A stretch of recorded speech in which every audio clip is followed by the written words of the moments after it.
Hi everyone, welcome to my channel. This is FPL Now.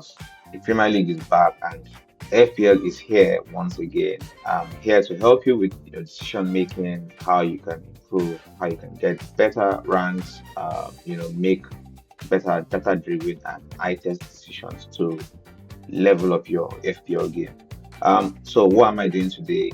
Um, I'm doing an FPL tier list, of basically most of the highly owned FPL assets and some that are not so highly owned. I'll basically explain where I'll be categorizing some of these assets and why.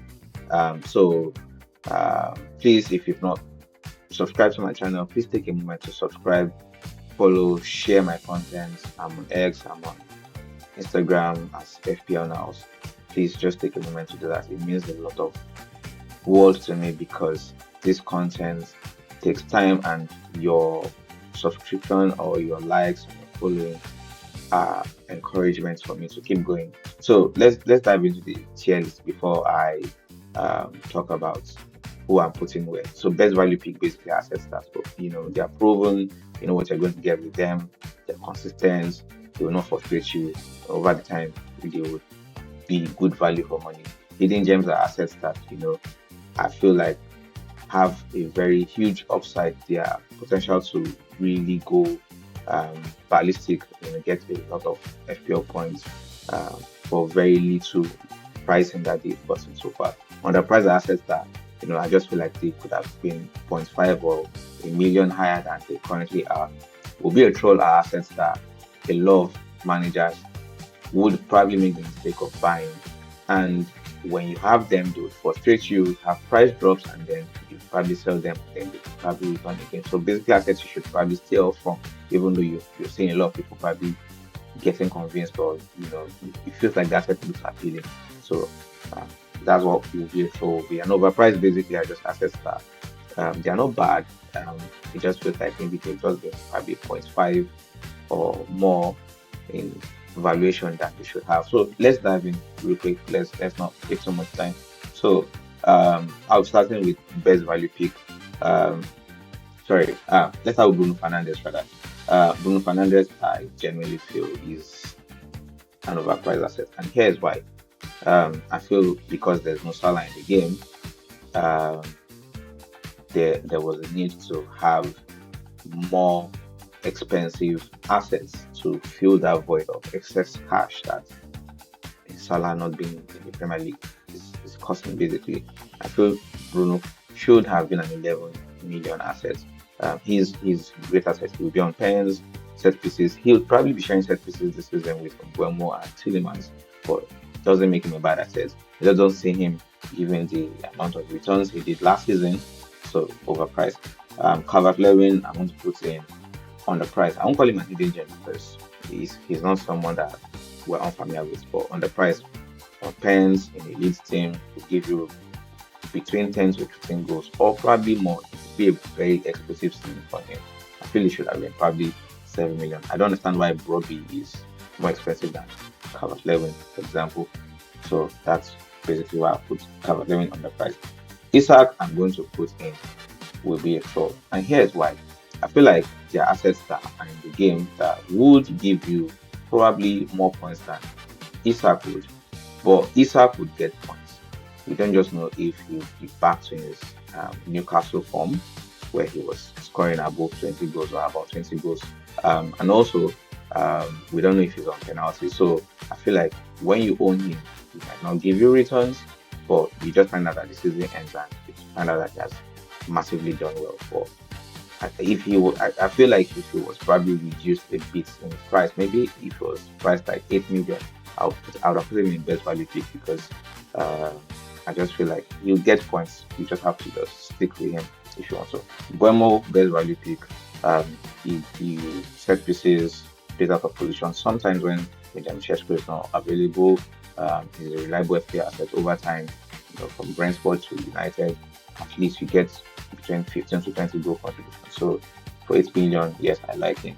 Kodigapo would be a throw, and the reasons are because there are a lot of transfer rumors about him, and he's just that kind of player that doesn't get def cons, doesn't really um, have set pieces or penalties, and you just buy him and it frustrates you for more than he should. Foden, it just feels like I'm putting a lot of people in trouble. But I want to put Foden in the troll, and here's why. Foden is a very tricky player. He doesn't exactly have anything that makes him stand out as an appealing asset. He's not on penalties, he's not on set pieces, and he has competition with Ryan Cherky for the 10 spot in Man City. And when he finally returns, or when he does have FPL returns, they're often in streaks, like purple patches, and you would probably own him when he has, he's not performing anymore. Before you know it, you get frustrated, he loses price, and you probably sell him. And Zolofi will be a troll. And my reason is because Sunderland last season, if you check their games, they actually scored way less than the amount of goals that they considered. So I'm basically saying that okay, Sunderland were better defensively than they were attacking. I know he's on penalties and on set pieces, but I don't just see him having enough to make him worth considering. And Sunderland now have you know European competition to play in. I genuinely don't think that the squad size that they have can cope with the amount of matches that they have. So I just put Ruggiero. Um, I will avoid him. Dan Ballard, I'll put him hidden gem. And that's because not a lot of people own him. Against Sunderland is a very defensive team. Um, and this guy's a defense monster. He wrap up defense even when they don't keep clean sheets. So I really like Dan Ballard, and yeah, I'm not putting hidden gem. In Jaya, I'll put in. This is a tricky one, but I'm going to put him in will be a draw. And here's why. I feel like when I watch Everton play, uh, Jericho Hall is a bit of a better asset to own because he's more central. I know Ndiaye is on penalties and he's actually a good FPL asset. I'm not here to say he's a bad asset. He gives points and he's good, but I just think that when you own him, he would again frustrate you. You get, you know, annoyed, you drop in value and you sell off. So, and in output, Jason Ndiaye virtual genuinely, he's someone that you'd own and he will blank when you own him a lot of time. Thiago, I'll put in best value pick. And here's why. I know he had a lot of penalties that worked for him last season, but I just feel like Brentford are that steady team. They've not really their squad still remains intact. They've not really done too much to disrupt their team chemistry. So I just feel like even if he's able to still get about 15 goals, I think that's good value. He will sometimes frustrate you as he did like towards the latter part of um, last season, but I like him as an asset. He's just a goal scorer. I just know how to score goals. That's just it. Palestra, I'll put it in gem. Alonso is a fantastic coach. Chelsea have only one competition, major competition that they've been playing in, at least for a very long while, before probably the FA Cup kicks in. So I like Palestra. I know a lot of people don't own him, but Chelsea, they will be good defensively. I like their additions. Lacroix and Palestra, I feel like very good additions to make them stronger solidly. And one thing is, wing backs have this very huge upside of wrapping up attacking returns, which is amazing for Palestra. If you watch him in preseason, um, I mean, he's just a great asset. I don't want to talk too much about it. Um, Gabriel will be a best value pick. You know what you get from this guy: clean sheets, attacking returns. I don't care that it's 8 million. He will give you with the inclusion of death points in the game now. I just feel he's going to get points like all the time. Harvey Barnes, hidden gem because this guy, if you check his FPL record, he actually has very good attacking returns. He just doesn't play enough games, but he is a player that if he's nailed and plays as the established winger in Newcastle, I see him getting a lot of points. You can check his FPL history. He's really good at it. Like he scores a decent amount of attacking returns in very limited game time. Gyökeres will be a draw. We don't know if he 100% has penalties. We don't know if he is the There's going to be the new number 9 for Arsenal. He's not taking a piece on Gyökeres. He's a great player, but again, he was almost like a flat track bully for against small teams. I just think this season with the competition with Havertz, I think you own him most times, like frustrate you to be honest. And you just wish you probably never got him. Haaland overpriced. I think Haaland is just probably 0.5 more expensive than it should be. He'll give you points of penalties. He will probably win the Golden Boot again. But again, the absence of Salah in FPL is what's making Haaland 16.5 billion. So I would generally like to say, Haaland is overpriced. Joao Pedro underpriced. Almost everybody has him. So this guy's going to get 15, 20 goals. You wonder how is that price when there are some other assets in the game that are priced higher than is more like an Isak that we don't know, we have a lot of information about. And Joao Pedro has a better team around him now, better creativity, and again one week football. So yeah, Joao Pedro on the price. That's why probably everybody has him. Should probably have him 8.5 or 8 million. Saka out soon will be a troll. And here's why. His injuries of recent have been like a lot. You don't just know if he will be fit enough. And Arteta might manage him more now that he has someone to plug in there in Madrid. So maybe reduce game minutes for Saka long term when it comes to game management.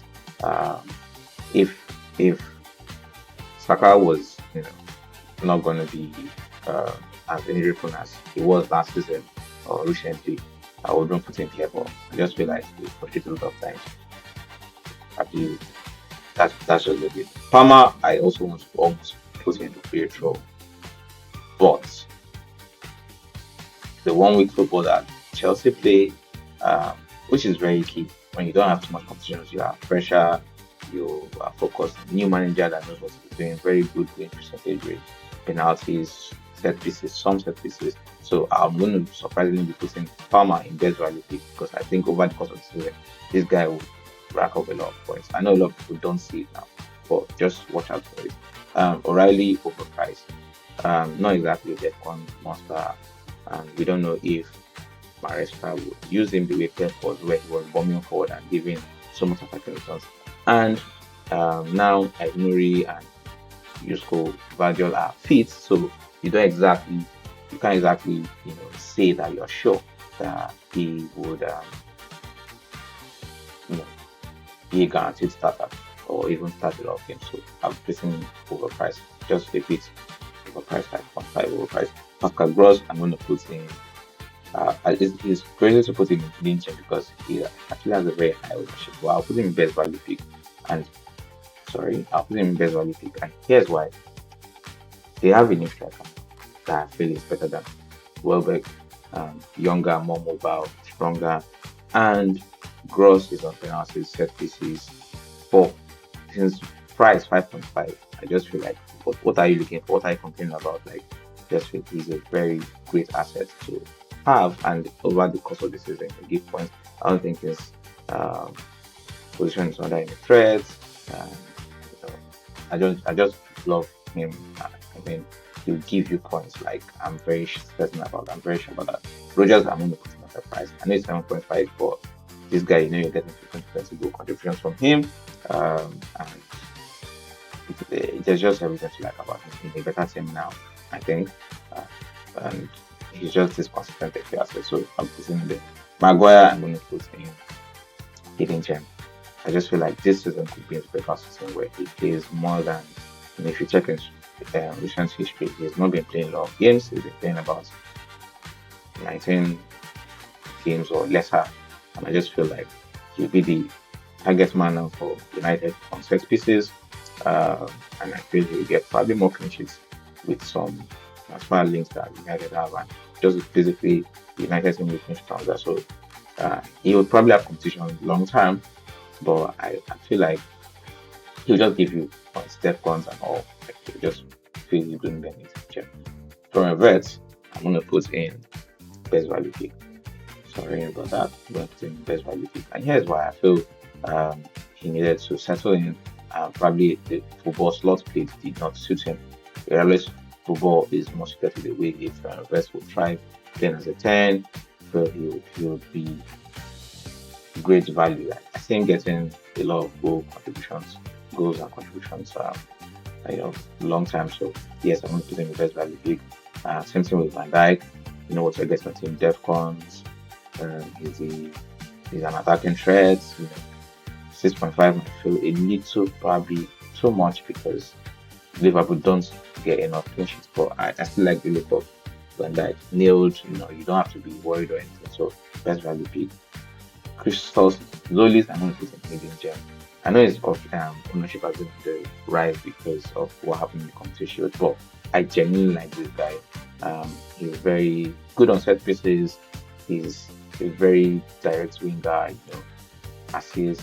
And some people say, oh, that was the Belgian league that was thriving, but this is an Arsenal team. And I feel as a player, looking at the player in isolation, he's actually a very good FPL asset to consider. So I just think you have fun. So most like so we play deep. We don't know if he's on penalties, and I wonder why his ownership is this high. Why a lot of people are buying him? Yes, he's nailed. Especially plays as a right back. That's where the probabilities of Defcon comes in. But I don't see the value of Szoboszlai. There are a lot of people are buying him. I think last season he scored only one open play goal. He majorly relied on scoring screamers or very outrageous goals, free kicks and also I don't fancy him as an asset. You don't see him getting 10 goals a season and a huge number of assists. He's not just that FPL asset. So Morgan Gibbs White, best value P, give you 15, 20 goal contributions. He's just a steady Eddie. He just gives points. Just be mindful that when you want to pick him, look for fixtures. Don't be put off by some fixtures because he actually is a big game player in terms of even in fixtures that you consider difficult. I think he scored against Liverpool and United last season. I think also against Man City. So he's just that guy. He's a good asset. Semenyo, best value pick. 15, 20 goal contributions from him. He has been on the uprise in terms of FPL returns. So I like him a lot as a player. A lot of people should have Semenyo in their team. I'm surprised that his ownership is not higher than it should be. Jordan Timber, overpriced. Doesn't exactly do Defcons. Arsenal have signed Konza. A lot of injury doubts with him over the course of since he's been in the Premier League. Someone like an injury-prone player, not enough attacking threat. But I don't see the value in owning Jordan Timber. Or why he has been priced 6.5. Generally feel it should have been priced 5.5 with the other assets. It's not exactly like probably better than those guys. It was just more nailed because he didn't have competition and yeah, that's it overpriced. Senesi, I want to almost put him with Virtual, but I like him as an asset. I don't think he'll get enough Defcons like what made him appealing in Bournemouth. Will Spurs get enough clean sheets? Probably. So if he was probably just 0.5 lesser, I think I'd have placed him in best value because he's a gem. But you know what? I'm going to place him in overpriced. I just feel he's overpriced for what he does. And last but not least, Tarkowski, who I feel is the best value pick. We're getting clean sheets, Defcons, So that's basically my service for this. The reason for this service is just to help you build a solid base of players you should consider for your FPL. A lot of people are actually creating their FPL teams today. Don't forget that the deadline is today as well. So yeah, I like all the assets. Yeah, the assets that are down here doesn't mean I dislike them. I mean, Haaland, for example, is really a best value pick, but I just feel it's a good price, right? The ones that I apart from probably Isak and Njai, generally I feel like all the other assets are, here assets that I would stay off because so much uncertainty. What are their roles? The team that they play in, their injury record. You have to factor all of this into picking players. You need players that are going to start, and you know that you can depend on. They're consistent, they're reliable. You don't have anything, and then the hidden gems are the ones that you look out for. You should look out for basically. I like Barnes, Harvey Barnes a lot. I think he would be the one that could be very exclusive this year for 6 million. Anyways, that's it for me. Um, Please subscribe, and I implore you, be focused. Don't get distracted by a lot of things you see online. People would say things, people would bring out facts that might be untrue. Fact check. There are a lot of FPL myths out there. If you trust your gut, trust your gut. There's a reason why it's called the gut feeling. Uh, and that's basically it. Follow, share, like, and comment. Later on, I'll be dropping a deeper deep dive into team selection, and how to plan for 4 to 5 game weeks, and players I feel you should consider, strategies you should look at, and basically how you can do better. Thank you, everyone. FPN now signing out here. Have an amazing game week one.